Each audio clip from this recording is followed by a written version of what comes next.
Friends, स्वागत है आप सभी का इंडियन फ्लाइंग चैनल पर। तो शुरू करते हैं आज की एयरलाइंस की कुछ जरूरी और बड़ी खबरें। तो फ्रेंड्स, एयरलाइन से इस वक्त की पहली बड़ी खबर आ रही है इंडिगो एयरलाइंस की तरफ से। फ्रेंड्स, इंडिगो एयरलाइंस का एक विमान जो कि श्रीनगर एयरपोर्ट पर लैंड करने की कोशिश कर रहा था, आपको बता दें कि जैसे ही ये विमान श्रीनगर एयरपोर्ट पर लैंड किया उस समय एक बड़ा हादसा होते होते रह गया। यहाँ पर इंडिगो एयरलाइंस का ये विमान बर्फ के एक चट्टान से टकराने से बच गया है और इस हादसे में किसी के भी जान माल के नुकसान की खबर नहीं आई है। आपको बता दें कि जैसे ये खबर आई वैसे ही एयरपोर्ट पर अफरा तफरी का माहौल हो गया और उसके बाद जैसे तैसे इंडिगो के इस विमान को वहां से निकाला गया। आप ये तस्वीर में भी देख सकते हैं कि कैसे इंडिगो का विमान बर्फ की चट्टान में फंसा हुआ है। कुल मिलाकर किसी भी पैसेंजर्स को कोई भी नुकसान नहीं हुआ है। अगली खबर की बात कर लेते हैं जो कि आ रही है सऊदी अरेबिया से। फ्रेंड्स, सऊदी अरेबिया ने अपने सभी नागरिकों के लिए एक नोटिफिकेशन जारी किया है जिसके अनुसार सऊदी की सरकार दुनिया के 12 देशों से अपने नागरिकों को ट्रैवल करने से मना कर रही है। आपको बता दें कि यहाँ पर सऊदी सरकार ने जो नोटिफिकेशन निकाला है उस नोटिफिकेशन के आधार पर इन सभी 12 देशों में नया कोरोना वायरस फैला हुआ है और साथ ही साथ वहाँ पर राजनीतिक अस्थिरता भी आई हुई है, जिस कारण से सऊदी सरकार अपने नागरिकों को इन देशों में ट्रैवल करने को मना कर रही है। फ्रेंड्स, इसमें अच्छी बात यह है कि इस लिस्ट में भारत का नाम शामिल नहीं है और यदि सऊदी सरकार अंतर्राष्ट्रीय उड़ानों की अनुमति देती है तो अवश्य ही भारत से भी 31 मार्च 2021 से अंतर्राष्ट्रीय उड़ानें चालू कर सकती है। अगली खबर की बात कर लेते हैं जो कि आ रही है इंडिगो की तरफ से। फ्रेंड्स, इंडिगो एयरलाइंस के एक मैनेजर जो कि काम से अपने घर वापस आ रहे थे, आपको बता दें कि पटना में कुछ बदमाशों ने कार से उतरने के तुरंत बाद इनके ऊपर गोलियां चला दी, जिसके बाद इंडिगो के इस मैनेजर की मौके पर ही मौत हो गई। आपको बता दें कि अभी तक पटना के इन बदमाशों का कुछ भी पता नहीं लग पाया है कि इनके ऊपर हमला करने वाले ये बदमाश कौन थे। अगली खबर की तरफ चलते हैं जो कि आ रही है कोरोना वायरस रिपोर्ट को लेकर। फ्रेंड्स, अभी भी बहुत सारे लोगों को ये डाउट्स है कि क्या उनके कोरोना का रिपोर्ट मोबाइल में मैसेज के रूप में चलेगा या फिर उसका प्रिंट कराकर ट्रैवल करना जरूरी रहेगा। तो फ्रेंड्स, आपको बता दें कि दुनिया के कई देशों की तरफ से स्पेशल नोटिफिकेशन जारी करके ये बोला गया है कि यदि आप कोरोना का रिपोर्ट लेकर ट्रैवल करते हैं तो वह प्रिंटेड होना चाहिए और इसके साथ साथ आप कोशिश करें कि वह प्रिंट आपका इंग्लिश में ही हो, जिससे कि यदि आपका कोरोना का रिपोर्ट नेगेटिव में प्रिंट होगा तो वह दुनिया के सभी देशों में वैलिड माना जाएगा, क्योंकि आपको पता होगा कि दुनिया की लगभग बहुत सारे देशों में इंग्लिश लैंग्वेज की मान्यता है। भारत में भी यदि आप ट्रैवल करके आते हैं तो कोशिश करें कि आपका कोरोना का रिपोर्ट इंग्लिश में ही प्रिंटेड हो। अब चलते हैं अगली अपडेट की तरफ जो कि आ रही है स्पाइस जेट से। फ्रेंड्स, स्पाइस जेट यहाँ पर अपने सभी डोमेस्टिक फ्लाइट के टिकट की सेल के ऊपर 899 रुपये की ऑफर लेकर आई है। इस 899 रुपये में आप फ्लाइट की टिकट बुक करके ट्रैवल कर सकते हैं। स्पाइस जेट का ये नया ऑफर इस समय सभी सेक्टर के ऊपर वैलिड है, मतलब कि आप कहीं के लिए भी डोमेस्टिक फ्लाइट लेते हैं तो आप स्पाइस जेट के इस ऑफर का लाभ उठा सकते हैं। आपको बताना चाहेंगे कि स्पाइस जेट का ये ऑफर 13 जनवरी से लेकर 17 जनवरी तक वैलिड है, मतलब आज भी स्पाइस जेट का ये ऑफर चल रहा है। अब चलते हैं अगली खबर की तरफ जो कि आ रही है एयर इंडिया से।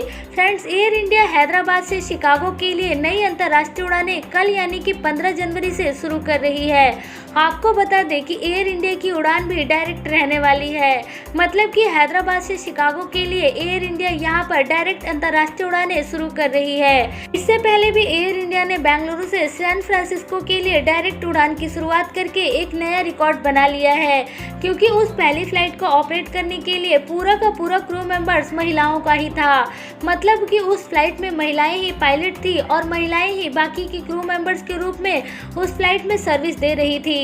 अगली खबर की तरफ चलते हैं जो कि आ रही है भारत में फ्लाइटों के किराए को लेकर। फ्रेंड्स, यदि आपको नहीं पता तो आपको बता दें कि भारत में एयरलाइंस कंपनियों के ऊपर फ्लाइट के किराए को लेकर रिस्ट्रिक्शन लगी हुई है, जिसके आधार पर एयरलाइंस कंपनियां अपने मनमाने तरीके से फ्लाइट के किराए का डिसीजन नहीं ले सकती, जिसके बाद अभी कई मीडिया की रिपोर्ट्स आ रही है जिसमें इस बात का दावा किया जा रहा है कि भारत सरकार के द्वारा लगाया गया ये लिमिट आगे आने वाले समय में एयरलाइंस कंपनियों को काफी नुकसान में डाल सकता है, क्योंकि इस नियम के आधार पर एयरलाइंस कंपनियां अपने मनमाने तरीके से फ्लाइट के किराए को कमियां ज़्यादा नहीं कर सकती, जिससे कि ये मुमकिन है कि इससे काफ़ी ज़्यादा नुकसान हो सकता है।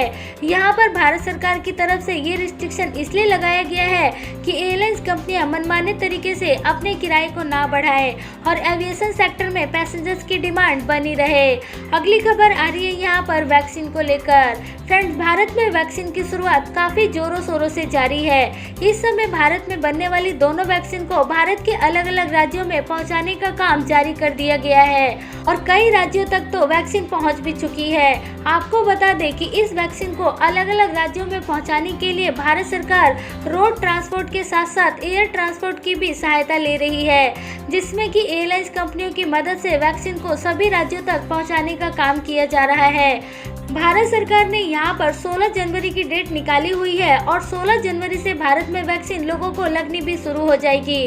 बात करें यदि भारत में कोरोना वायरस की, तो फ्रेंड्स इस समय भारत में कोरोना वायरस दिन प्रतिदिन कम होने की रिपोर्ट आ रही है, लेकिन इसके साथ साथ भारत में नया कोरोना वायरस भी इस समय 100 के आसपास पहुंच गया है और बीते कल जो मीडिया से रिपोर्ट आई है उसके अनुसार जो नया कोरोना वायरस के केसेस आए हैं वे सभी के सभी दुनिया के दूसरे देशों से आए हुए पैसेंजर्स के अंदर ही पाया गया है।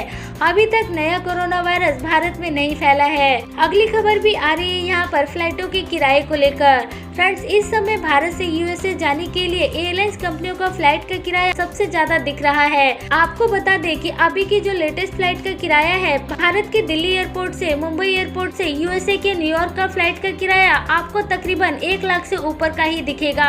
ये कम से कम न्यूनतम किराया है। आपको बता दें कि इस समय दोनों देशों के बीच में एयर बबल्स के तहत उड़ानें ऑपरेट हो रही है, लेकिन इसके बावजूद भी एयरलाइंस कंपनियों के किराए में लगातार बढ़ोतरी देखने को मिल रही है। फ्लाइट का किराया यहाँ पर यूएसए के अलावा ऑस्ट्रेलिया, जापान, सिंगापुर और चाइना जैसे लोकेशंस के लिए भी काफ़ी महंगी टिकट एयर इंडिया बेच रही है, क्योंकि इस समय बहुत कम एयरलाइंस कंपनियां इन रूट्स पर अपनी फ्लाइटों को ऑपरेट कर रही है, जिस कारण से फ्लाइट के किराए में काफ़ी ज़्यादा बढ़ोतरी देखने को मिल रही है। अगली खबर की तरफ चलते हैं, जो कि आ रही है चेन्नई एयरपोर्ट से। चेन्नई एयरपोर्ट पर टर्मिनल 2 और 3 को जोड़कर एक नया टर्मिनल बनाने के ऊपर काम जारी है और ये नया टर्मिनल साल 2022 तक बनकर तैयार हो जाएगा। आपको बता दें कि इस टर्मिनल से डोमेस्टिक और अंतर्राष्ट्रीय दोनों उड़ानें ऑपरेट होंगी और साइज में ये टर्मिनल 2,18,000 स्क्वायर मीटर में फैला होगा, जिससे कि पैसेंजर्स एक ही टर्मिनल से आसानी से डोमेस्टिक और अंतर्राष्ट्रीय दोनों तरीके की फ्लाइटों में सफर कर सकेंगे। अगली खबर आ रही है यहाँ पर ओमान से। फ्रेंड्स, ओमान की सरकार की तरफ से नया नोटिफिकेशन जारी किया गया है, जिसके आधार पर यदि आप ओमान के नागरिक हैं और पिछले 180 दिन से भी अधिक समय से आप ओमान से बाहर रह रहे हैं, तो अब आप ओमान में ट्रैवल कर सकते हैं, यदि आपके पास ओमान का वैलिड वीजा है तो। ये जानकारी खुद एयर इंडिया एक्सप्रेस ने ट्विटर हैंडल अकाउंट से ट्वीट करके दी है। अगली और बड़ी खबर आ रही है यहाँ पर दुबई से। फ्रेंड, दुबई ने यहाँ पर बीते कल एक एग्रीमेंट साइन किया है, जिसके आधार पर अब दुबई की सरकार पैसेंजर्स को ऑनलाइन वीजा की सर्विस देना शुरू कर सकती है। इसके साथ साथ रेजिडेंस वीजा के ऊपर भी कई तरीके की छूट भी मिल सकती है। आपको बता दें कि यहाँ पर दुबई में ट्रैवल एंड टूरिज्म को बढ़ावा देने के लिए वहाँ की सरकार लगातार कोशिशें कर रही है, जिसके बाद यहाँ पर दुबई के GDRFA और टूरिज्म सेक्टर के बीच में ये नया एग्रीमेंट साइन किया गया है। अगली बड़ी खबर आ रही है यहाँ पर इंडोनेशिया की विमान दुर्घटना को लेकर। फ्रेंड्स, आपको पता होगा कि अभी कुछ दिन पहले ही इंडोनेशिया की श्रीविजया एयरलाइंस का विमान दुर्घटना हो गया था, जिसमें सभी के सभी पैसेंजर्स के मारे जाने की खबर है। हम आपको बता दें कि इस विमान दुर्घटना के एक ब्लैक बॉक्स की रिकवरी हो चुकी है और इस ब्लैक बॉक्स के जरिए इस बात का पता लग पाएगा कि ये जो विमान दुर्घटना हुआ है उसके पीछे क्या कारण है, क्योंकि इस ब्लैक बॉक्स में फ्लाइट से जुड़ी हुई सभी इंफॉर्मेशन होती है। साथ ही साथ इसमें फ्लाइट के क्रू मेंबर्स की भी वॉइस रिकॉर्डिंग होती है, जिसके आधार पर विमान दुर्घटना की सारी जानकारी इसमें मिल जाएगी। अभी इस विमान के दूसरे ब्लैक बॉक्स की खोज जारी है, जो कि पायलट्स की रिकॉर्डिंग के बारे में बताएगा। कॉकपिट में बैठे हुए पायलट्स की वॉइस रिकॉर्डिंग की सारी जानकारी दूसरे ब्लैक बॉक्स में मिलेगी। अगली और अच्छी खबर आ रही है यहाँ पर अमीरात एयरलाइंस की तरफ से। फ्रेंड्स, अमीरात एयरलाइंस को उम्मीद है कि इस साल के अंत तक अमीरात एयरलाइंस अपनी सभी एयरक्राफ्ट को फ्लीट में शामिल कर लेगी और सभी लोकेशंस पर अपनी अंतर्राष्ट्रीय उड़ानों को पहले की तरह चालू कर सकेगी। इस समय अमीरात एयरलाइंस दुनिया के 120 लोकेशंस पर अपनी उड़ानों को ऑपरेट कर रही है और कोरोना के आने से पहले अमीरात एयरलाइंस 157 लोकेशंस पर अपनी उड़ानों को ऑपरेट करती थी। आपको बता दें कि इस समय धीरे धीरे दुनिया के सभी देश अंतर्राष्ट्रीय उड़ानों को खोलने की अनुमति दे रहे हैं, जिससे कि अमीरात एयरलाइंस भी अब बहुत ही जल्दी अपनी उड़ानों को उन देशों में भी शुरू कर सकती है जहां पर अभी तक अमीरात एयरलाइंस कोरोना के कारण फ्लाइटों को ऑपरेट नहीं कर पा रही थी। अगली और आखिरी खबर यूएई से आ रही है। फ्रेंड्स, यूएई की सरकार की तरफ से ये जानकारी दी गई है कि यूएई में रहने वाले कुछ लोगों को कोरोना वायरस की वैक्सीन उनके घर पर लाकर दी जाएगी। आपको बता दें कि ये कोरोना वायरस की वैक्सीन ऐसे लोगों को दी जा रही है जिनकी उम्र बहुत ज़्यादा है या फिर जिनको पहले से कोई बीमारी है। ऐसे लोगों को उनके द्वारा रिक्वेस्ट करने पर कोरोना वायरस की वैक्सीन उनके घर तक पहुंचाई जाएगी और उनके घर पर लाकर ही कोरोना वायरस की वैक्सीन उनको दी जाएगी। तो फ्रेंड्स, ये थी आज की एयरलाइंस की दिन भर की कुछ बड़ी और जरूरी खबरें। वीडियो अच्छी लगी हो तो लाइक जरूर करें और चैनल को यदि आपने अभी तक सब्सक्राइब नहीं किया है तो सब्सक्राइब करके बेल आइकन जरूर दबा दें।